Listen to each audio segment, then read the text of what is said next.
Wealthi Experts, where we are bringing on experts in their field to help us build effectively a wealthy life. Hello, hello, hello. This is Domenic and another episode of Wealthi Experts. Today, I am sitting down with a long-term friend of mine, Lee Rosenfeld. He runs a business called Innovative Home Loans. I was there since the beginning, and I remember when he was working at, was it AMP or ANZ? ANZ, yep. ANZ as a mobile lender many, many moons ago. Yep. Lee is very well respected in his catchment area, very well loved by his clients. He is a finance specialist, does lots and lots of work for people that are first homeowners, people that are refinancing their own mortgages. I think you do a bit of equipment hire as well, but if I'm not mistaken. Yep, all of that. Yep. Lee, thank you for jumping on the show today. Wealthi Experts is about helping clients, family, friends, people that are listening, learn from experts and just get those little tidbits about how they can make their life a little bit wealthier. So thanks for joining on the show today. Thanks for having me. Mate, it's good. How long you've been running your business for? I've had the business for 4 and a bit years now. 4 and a bit years? Smooth sailing all the way through? Yeah, why not? Yeah. Smooth sailing. Yeah, it's obviously, it's grown. It's grown quickly. It's grown very fast. But, learning, it's crazy. It feels like forever, but 4 years isn't a very long time, really. No, it's crazy, right? 4 years feels like it's a short period of time when you look back, but the hard-earned battles, the things that you go through when you start a business and you go off on your own, it really can't be underestimated, can it?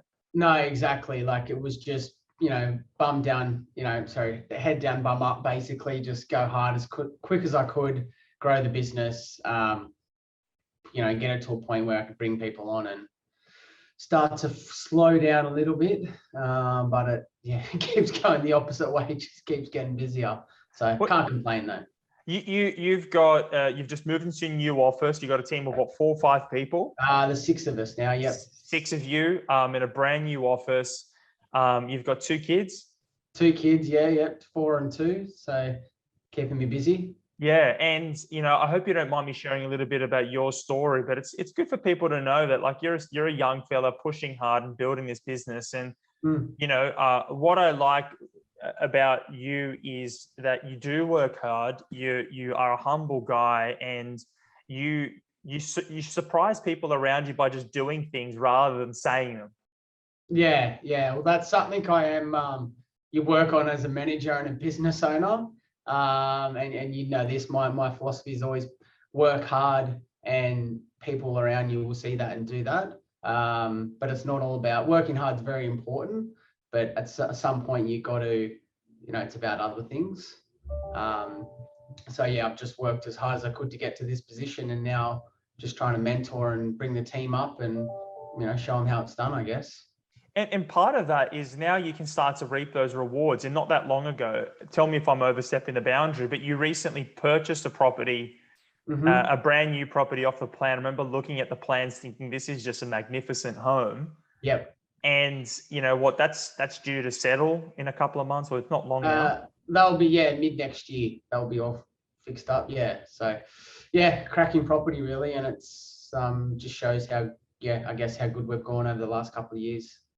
Yeah, it's good to see. I mean, a lot of people talk investment, they talk investment advice, they talk financial structures, but it's the people that get their hands dirty. You and I were talking about the plans, you were umming and ahhing.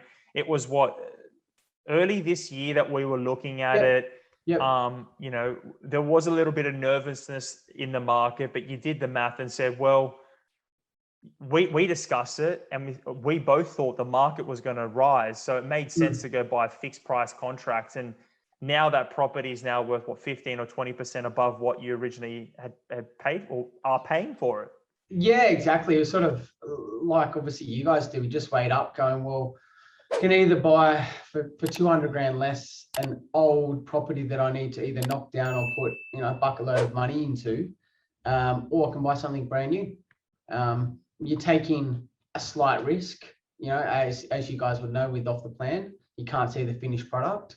But if you speak to the right people like you guys and builders and whatnot and understand what you're looking at, well, you can make the right decision. And we just sort of, went for it. Yeah, and it is risky. I mean, even you, right?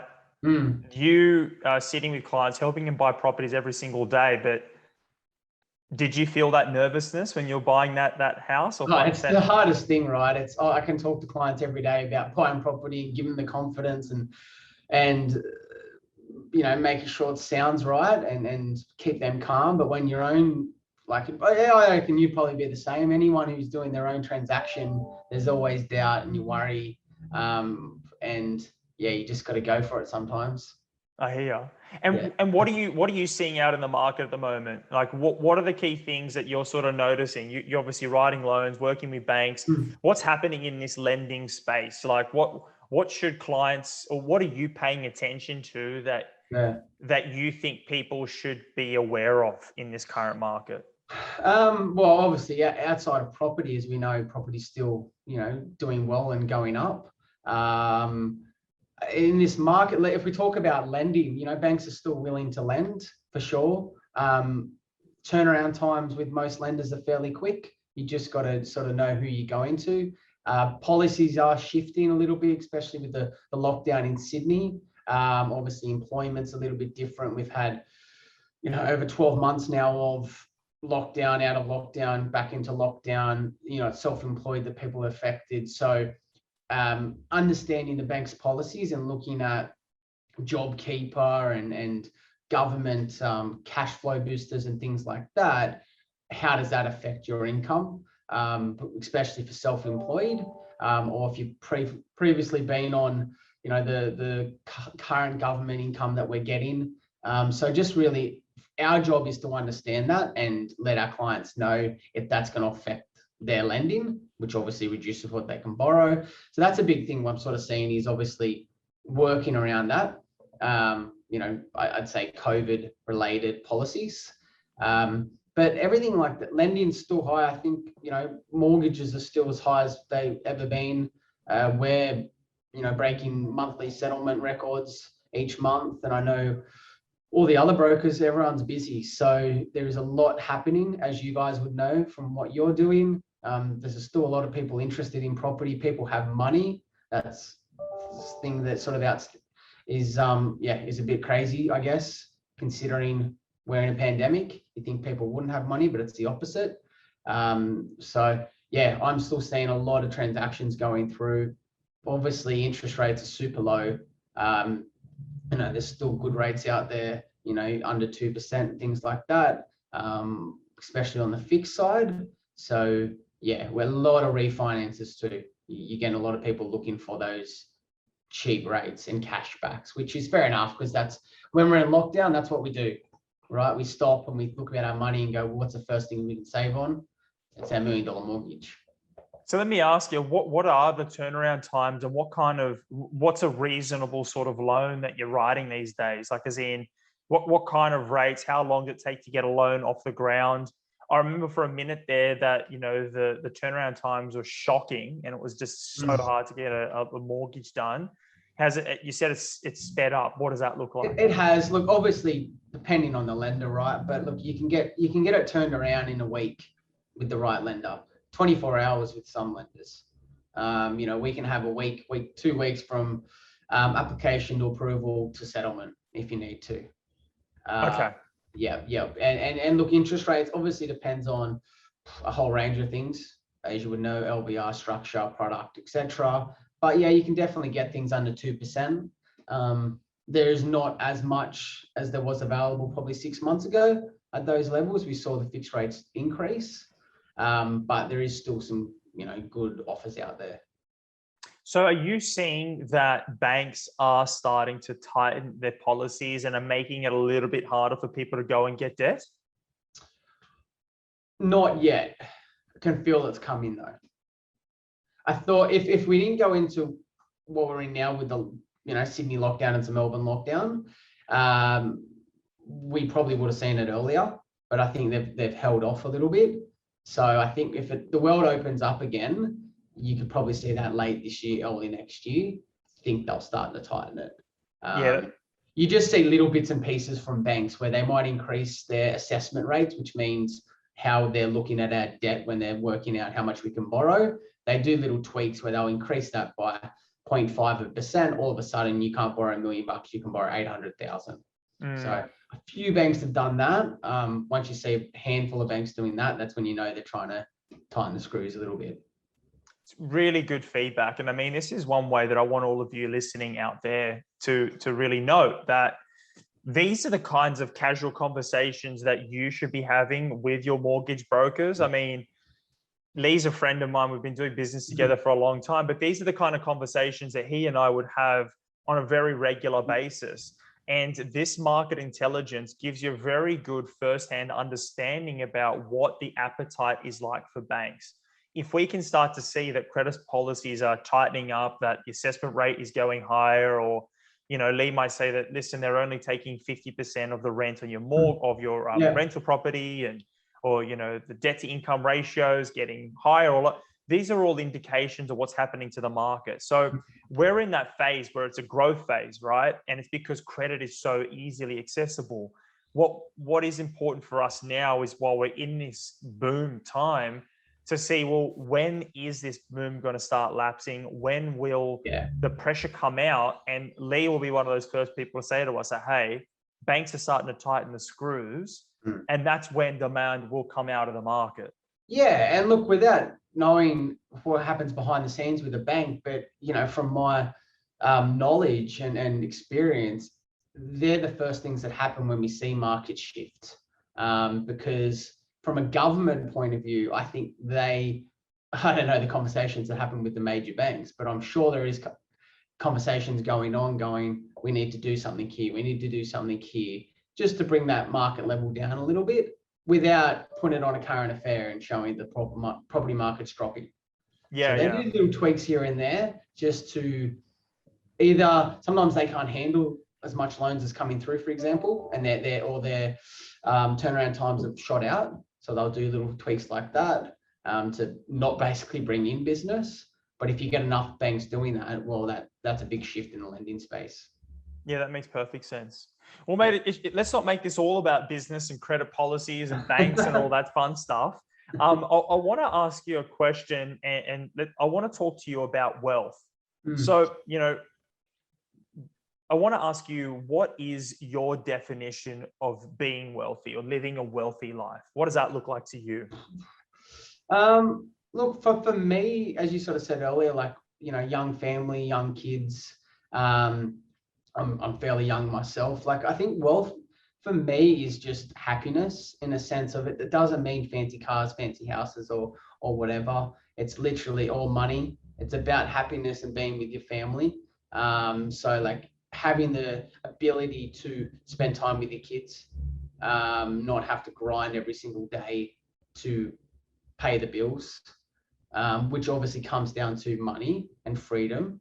But it's, spending time with your family and the friends as much as you can. That's literally the wealth. For me, that shows that I am wealthy, in no uncertain terms, that I have the freedom to do those things. So without saying financial freedom, because I don't want to, that's an interesting word, like what's that actually mean? But being free of not having to worry about, I've got to work 12 hours every single day to make sure my kids get fed and go to school. Well, mate, I've noticed that about you. You've made certain shifts, and this is an important thing to note for people out there, that you can live a wealthier life by making certain tweaks. Like you've started working not so many hours by bringing more people on, or you've set up a voice message service that after certain hours, that this is Lee's time with his family, someone else is picking up the phone and saying, hey, you know, this is Lee's phone. What's your message? Blah, blah, blah. So I've even noticed that now that there have been tweaks in your life to create that wealthier life. Yeah. Would you say, what is your 1% wealth hack? And that's the one little thing that our audience, people listening, watching today, can change or tweak in their life to make their life a little bit wealthier. Well, I guess it goes back for me, what I consider wealthy, right? So it's about having the right team around you. So if that is, you're a first home buyer and you're thinking about getting into the property market, or you're an investor and you want to invest, obviously these things are the path to get you wealthy. For example, or you want to invest in shares, whatever the case is, getting the right team around you is key. If it's speaking to, you know, someone like yourself, Dom, and finding good investments, speaking to someone like myself and making sure your loan structures are correct, or you know, setting future finances up if you need to, speaking to financial planners, but even as simple as having mentors, good family and friends that will support you. That's the 1% will set you apart from everyone else. If you're trying to do it on your own, it's going to be tough. You need to ask for help. You need to speak to professionals, and you getting a good team around you will create those steps, you know, for a long time. This is a recurring theme that I hear very, very often, and it is relying on the people around you a little bit more. And certainly can't rely on everybody, but it is qualifying who are the people that you want around you that can support you on that journey. So I really do like that piece of advice. And you know, have there been, what's the one thing that you've learned recently, like, you know, from reading a book or listening to mentors or, you know, watching a TV? What's the one thing recently that's really resonated for you? I listen to, you know, a bit of podcasts. That's probably the main thing where I get most of the inspiration, I guess, from. I don't know where I heard it, but it was this saying, it was not what you want, but what you can do for others. I sort of thought, I was listening and I was like, huh, that makes sense. And it's quite good for a point of business as a manager and looking at your staff and how you can help them, but also for your clients. So that was a big quote that I actually wrote it down when I'm listening to podcasts. If I hear anything, I'm like, bang, I write it down on my phone. And that was the one thing that was like highlighted. That was last week. So not what you want, but what you can do for others is, I think, helps. Like, it's not what you want will happen. You know, like if I want to be a millionaire, like, how can I help others in my line of work will make me that at some point, right? Because what I do is help people get homes and write mortgages. And if I can help them in every way, that will, my goal, I'll end up getting there at some point. So don't concern yourself so much with what you've got to do. Like, what do I want? What's important for me? It's how can I obsess about the people around me? How can I help my team? How can I help my clients? How can I give to the people out there? And then what you want will come. That's right. Like, if I can help my staff, my brokers achieve their goals, that's going to be more important for me in the long run. It's not like I want to be the number one broker in the country. I want this. Not the right way to look at it. It's like, how can we be the best brokerage in the country? How can he be the number one broker in the country? How can he be the number one? You know, how can she be the best administration person in the country? Those sorts of things will eventually help me in the business. Makes sense. Mate, It sounds like your emails are going off there. Sorry. I should have Sorry about that. No, that's okay. But you're a busy man, and I appreciate that. So look, we will wrap it up. I want to this next segment is called like Lean on the Network. And what it's about is what do you need help with and how can you help others? So it's a really good segue off the back of what you've just said. Yep. So let's start with how you can help others. What specifically do you guys do really well, or what's something that lies within your grasp and you feel really strong and confident about that the people listening, watching, viewing can reach out to you, and you can confidently help them with that one specific thing? Look, obviously it's pretty simple. Like, you know, we're mortgage brokers, so we do everything from asset finance, commercial finance to home loans, investment loans. But probably specifically what you said at the start would be first home buyers. We really understand them. We know what's the minimum deposit, how guarantors work, what's the government grants available, how could you look at rent vesting, what you need to get to your targets and things like that. We are very patient, I guess, in a sense. We understand it. We've written guides and things like that, seminars for first home buyers. So I will put it out there and say, well, look, if you are a first home buyer looking to invest for the first time, reach out to me and the team, because even if you're not ready, we're happy to guide you along the way and get you to a point where you're ready. And that's a really important point that I can't stress enough, that Lee and the team are excellent with first home buyers. There are many, many brokers, businesses out there, and they will specifically say they don't want to work with first home buyers because it's a big emotional drain for the client to go through this experience, and they don't want to wear that or go on the roller coaster with you.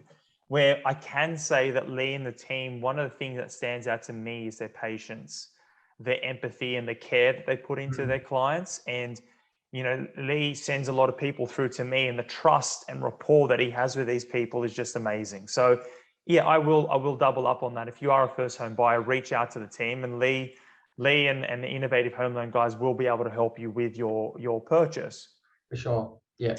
And, you know, lastly, let's wrap it up with what's one thing that you need help with? What's happening in your world? It could be marketing, it could be, you know, your car broke down, whatever. What's something that you're doing at the moment that look, random enough, as you mentioned at the start, new office. COVID is impossible to get furniture. Office desks, meeting room tables, coffee, whatever it is. I'm hopeless with this stuff. That's what I need. I need help with furniture for an office. I walk around an office by myself at the moment because we're in lockdown, and it's empty. I've got my desk, and that's good. That's all I need. But the staff will come back, and I need to seat them at some point. Well, I'm glad you've asked for that. So anyone out there that is watching, listening, Lee needs some office furniture. So reach out to Lee and the team. He's there waiting for it. I might have someone for you as well, Lee. So I'm going to put someone across your desk to help you out. And hopefully we can fill that new space of yours. Absolutely. Appreciate it. Thank you. Well, for all of you out there watching, listening, please leave your comments below. Let us know if there's anything you want to ask Lee. He's happy to answer your questions for you. If there's something you agree with or disagree with, let us know. If there's something of value to you, like it, subscribe, send it to all of your mates. And Lee, thank you very much for your time today. It's always a pleasure catching up. Yeah, good to see you. Thanks, man.